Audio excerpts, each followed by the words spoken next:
Assalamualaikum warahmatullahi wabarakatuh. Perkenalkan, kami dari kelompok 13. Di sini kami akan mempresentasikan hasil dari tugas besar kami, yaitu analisis tentang pelanggaran etika digital marketing dan black campaign dari Karasun versus Skin Game. Next. Di sini anggota kelompok kami, yang pertama ada saya, Prima Yuliana dengan NRP 10, kemudian ada Johan dengan NRP 029, dan kemudian ada Kevin dengan NRP 030, dan kemudian yang terakhir ada Vina dengan NRP 072. Next. Jadi di sini saya akan menjelaskan mengenai overview tentang perusahaan masing-masing produk.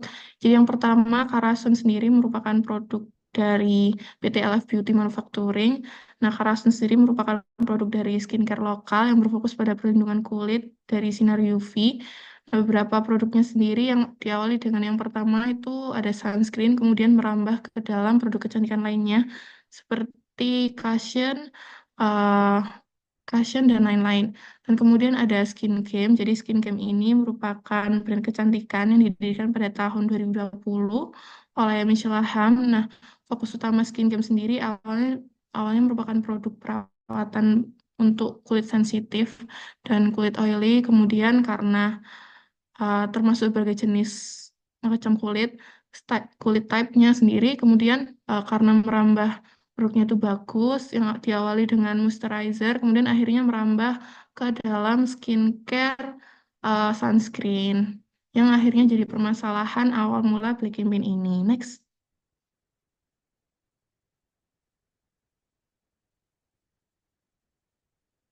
Jadi black campaign sendiri merupakan definisi dari kampanye negatif yang dilakukan dengan penyebaran informasi palsu, menyesatkan, atau menjatuhkan pihak lain.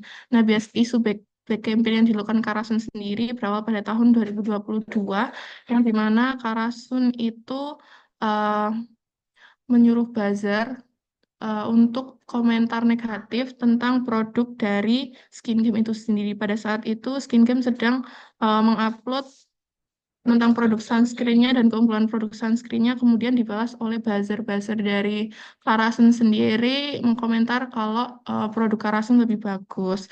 Nah, isunya sendiri kemudian buzzer-buzzer ini itu dibayar sebesar Rp3.000 untuk satu komentar negatifnya. Hal ini dibuktikan dengan beberapa thread dari Twitter yang dilakukan oleh salah satu staff dari Skin Game yang ternyata mengetahui tentang hal ini, kemudian diviralkan di media sosial. Next. Nah, berikut ini merupakan bukti Karasun melakukan black campaign itu sendiri. Yang pertama ini ada di Instagramnya Skin Game, kemudian yang kedua merupakan upload hasil story dari salah satu staff Skin Game yang menunjukkan bahwa ternyata Karasun itu menyewa buzzer. Kemudian ini merupakan thread dari X atau Twitter yang merupakan dari awal dijelaskan kronologinya gimana Karasun melakukan isu black campaign itu. Next. Atas kasus tersebut, eh, Karasu menanggapi kasus tersebut dengan melakukan permohonan maaf di sosial medianya, di mana Karasun menyadari kesalahannya dan kemudian meminta kesempatan kepada masyarakat untuk memberikan kesempatan kedua kepada Karasun dengan cara mereka akan perbaiki SOP baik operasional maupun komunikasi di Karasun dan akan menjadi perusahaan yang lebih beretika dalam hal pemasarannya. Kemudian hal tersebut ditanggapi oleh Skin Game, di mana Skin Game memuat sebuah pernyataan juga di akun Instagramnya, di mana Skin Game dan Karasun sudah sudah bertemu untuk menindaklanjuti hal kasus kasus ini. Dan kemudian dari Skin Game sendiri sudah memaafkan dan juga berharap agar hal ini tidak terjadi lagi di masa yang akan datang. Seperti itu. Next. Nah, kemudian aspek apa saja yang dilanggar oleh Karasun atas atas isu atau kasus yang Black Campaign ini? Yang pertama adalah Karasun ini sudah melanggar hukum cyber UITE, di mana pada pasal 28 ayat 1 UU ITE, di mana black campaign yang dilakukan oleh Karasun ini dengan menyebabkan informasi bohong dan menyesatkan merugikan pihak Squid Game secara reputasi dan material. Nah, pelanggaran ini melibatkan penggunaan buzzer untuk menyebarkan komentar negatif yang tidak sesuai fakta di media sosial. Terus yang kedua adalah persaingan usaha tidak sehat, di mana tercantum pada pasal 19 huruf A dan B Undang-Undang Nomor 5 Tahun 1999, di mana Karasun menciptakan persaingan tidak sehat, di mana Karasu melanggar aturan dengan menolak dan menghalangi pesaingnya Squid Game untuk bersaing secara sehat di pasar yang sama. Nah, tindakan ini menciptakan hambatan yang bertujuan untuk mengurangi jumlah pesaing di pasar dan memperkuat dominasi Karasun. Next. Nah, pelanggaran yang ketiga adalah pencemaran nama baik. Nah, praktik black campaign ini mencemarkan reputasi Squid Game yang merupakan pada pelanggaran prinsip hukum merek terkait passing off, di mana passing off itu adalah menggunakan reputasi pihak lain untuk keuntungannya sendiri. Dan yang keempat adalah persepsi dari pelanggan mengenai produk dari Squid Game. Karena menyebarkan berita bohong, konsumen tuh dirugikan karena mendapatkan informasi yang menyesatkan yang dapat mengubah persepsi mereka terhadap kualitas dari produk Squid Game tersendiri. Next. Nah, selanjutnya bagaimana sih si Karasan ini memulihkan citra perusahaan? Jadi apa aja yang dilakukan oleh Karasan pasca kejadian Black Campaign tadi? Jadi mereka itu memanfaatkan social media, memanfaatkan digital marketing mereka untuk mengklarifikasi dan memohon maaf. Serta mereka juga berjanji untuk mengevaluasi SOP dan komitmen ke depannya. Detailnya ada di next slide. Next. Oke, jadi di klarifikasi dan permohonan maaf itu, next, si Karasan, ya si Karasan ini membuat persepsi warga Twitter atau pengguna skincare dari Karasan ini menjadi negatif atas tindakan black campaign yang telah dilakukan oleh Karasan. Nah, proses pembentukan persepsi itu terdiri dari 5 tahap, ada stimulation, organization, interpretation, dan evaluation, serta memory and recall. Nah, setelah adanya rilisan permohonan maaf tadi itu, para pengguna skincare Karasan ini cenderung untuk persepsi secara netral. Jadi mereka sudah tidak berpersepsi negatif lagi terhadap si brand Karasan ini. Next. Lalu untuk evaluasi SP dan komitmen ke depannya, si Karasan ini berkomitmen untuk memperbaiki SP mereka dan berjanji untuk tidak melakukan hal yang serupa lagi.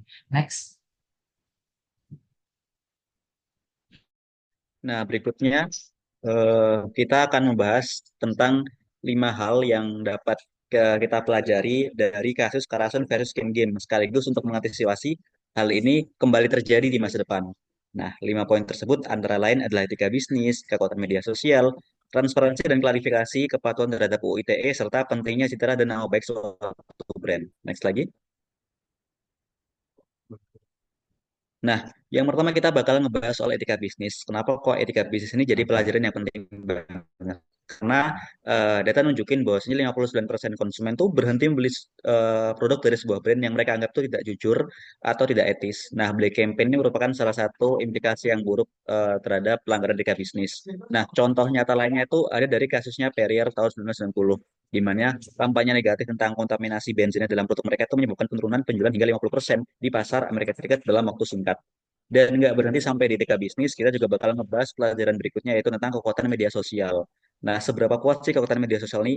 Kalau misalkan kita bahas by data, pengguna aktif media sosial tahun 2024 itu mencapai angka 4,9 miliar pengguna aktif yang mencakup hampir 60% populasi dunia. Ini data by Statista tahun 2024. Nah, implikasi dari sosial media ini dalam pemasaran digital, bahwasanya 92% pemasar menggunakan media sosial sebagai bagian dari strategi pemasaran mereka. Dan media sosial ini berarti menjadi saluran pemasaran digital nomor satu untuk membangun brand awareness dan juga brand engagement. Gitu. Next. Nah, yang ketiga kita bakal ngebahas soal transparansi dan klarifikasi. Kenapa ini bisa jadi pelajaran penting? Karena 91% konsumen itu mengatakan bahwasanya mereka itu lebih cenderung beli dari brand yang jujur dan transparan. Nah, kalau kita bahas lebih lanjut, transparansi itu merupakan salah satu dari 3 atribut utama yang mempengaruhi keputusan konsumen setelah harga dan kualitas produk gitu. Nah, poin keempat tuh pelajaran yang kita dapat juga tentang kepatuhan terhadap UU ITE. Kenapa ini penting? Karena kalau misalkan kita bahas konteks bisnis di Indonesia, pelanggaran UU ITE itu sering banget terjadi dan menjadi tantangan dalam menjaga reputasi perusahaan di era digital. Bahkan data dari SafeNet periode tahun 2013 sampai 2021 itu terdapat sampai 393 orang yang dituntut berdasarkan UU ITE. Nah, kenapa kok kepatuhan terhadap UU ITE ini itu penting? Implikasinya kalau misalkan kita kembali ke poin awal tadi, 59% konsumen itu mengatakan kalau misalkan mereka nggak akan percaya sebuah brand setelah mendengar brand tersebut mengalami pelanggaran etika ataupun hukum seperti itu. Next lagi. Nah, pelajaran paling penting yang terakhir yang bisa kita ambil adalah tentang pentingnya citra dan nama baik suatu brand. Ini bakal kita breakdown jadi dua poin, yaitu pengaruhnya terhadap kepercayaan konsumen sama dampak terhadap loyalitas dan advokasi. Nah, kalau misalkan kita bahas soal kepercayaan brand, fondasi loyalitas konsumen itu berasal dari kepercayaan, di mana 81% konsumen itu mengatakan bahwa mereka perlu percaya sebuah brand sebelum mereka membeli produk atau layanan dari perusahaan tersebut. Dan brand dengan reputasi yang baik itu cenderung lebih dipercaya sehingga mampu bertahan pelanggan bahkan dalam situasi persaingan yang ketat. Dan nggak berhenti sampai di situ, pentingnya citra dan nama baik brand itu juga berpengaruh terhadap loyalitas dan juga advokasi. Di mana konsumen itu bakal cenderung lebih loyal kepada brand dengan citra yang baik. Bahkan data menunjukkan kalau misalkan 94% konsumen itu mengatakan mereka akan merekomendasikan brand yang mereka anggap memiliki reputasi yang positif kepada teman atau keluarga mereka. Dan yang paling penting, loyalitas pelanggan yang tinggi itu dapat menurunkan biaya pemasaran. Kenapa? Karena pelanggan yang lama itu lebih murah untuk dipertahankan daripada kita mencari pelanggan baru. Oleh karena itu, penting banget bagi perusahaan untuk menjaga citra dan nama baik brand, serta menjaga organisasi dari masalah terkait citra dan nama baik, baik untuk brand mereka sendiri maupun brand lain. Seperti itu. Next lagi. Nah, terakhir kita juga bakal coba untuk kasih saran untuk Karasun berdasarkan case ini. Yang mana setelah Black Campaign ini terjadi, mereka masih mampu untuk masih bisa bangkit kembali dengan beberapa saran. Yang pertama itu bisa dengan melakukan strategi konten yang positif. Jadi mereka bisa berfokus untuk membuat kampanye-kampanye berbasis edukasi. Sekaligus mereka juga bisa bikin konten-konten seputar kisah di balik brand mereka untuk memulihkan kembali citra yang mereka miliki.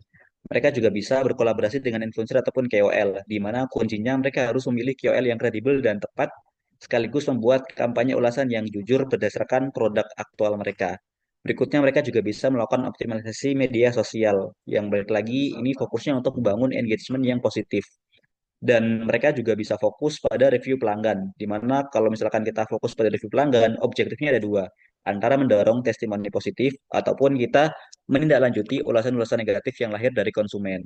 Sama berikutnya kita juga bisa melakukan, Karasun bisa juga melakukan kampanye CSR, di mana mereka bisa berfokus pada program kesadaran lingkungan atau juga notes lain yang perlu dilakukan terkait CSR-nya adalah mereka harus memastikan semua aktivitas sosial mereka itu terpublikasi dengan baik dan terkomunikasikan dengan baik ke brand audiens mereka. Sama yang terakhir adalah pengelolaan krisis di media digital. Ini lebih ke gimana caranya Karasun punya strategi komunikasi yang baik dalam memanage situasi ketika mereka sedang dalam krisis. Seperti pada sebelumnya mereka eh, mengalami krisis terkait kasus Black Campaign ini, kuncinya adalah gimana caranya mereka bisa melakukan klarifikasi dengan baik dan memanage situasi krisis yang mereka alami. Seperti itu.